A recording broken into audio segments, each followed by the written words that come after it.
And now, The View from Washington, an explanation of U.S. policy.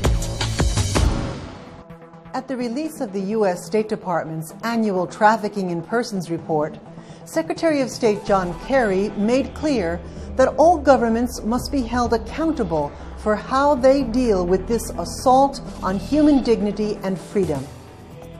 Wherever rule of law is weak, where corruption is most ingrained, and where populations can't count on the protection of governments and of law enforcement, there you find zones of vulnerability to trafficking.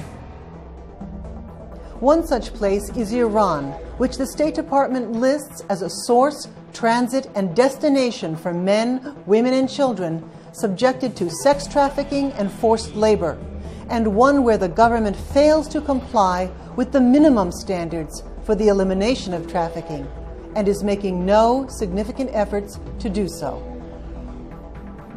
The report said the Iranian government's failure to enforce even existing anti-trafficking laws is due to a lack of political will and widespread corruption, including within the security services and the judiciary.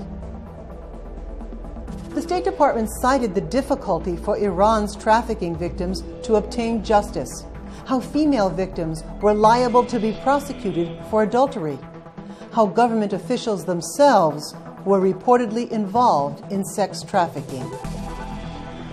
Secretary Kerry said that all governments have a duty to uncover the crime of modern slavery in their midst, identify the victims, and bring abusers to justice. There cannot be impunity for those who traffic in human beings, said Mr. Kerry. It must end. That was The View from Washington, an explanation of U.S. policy.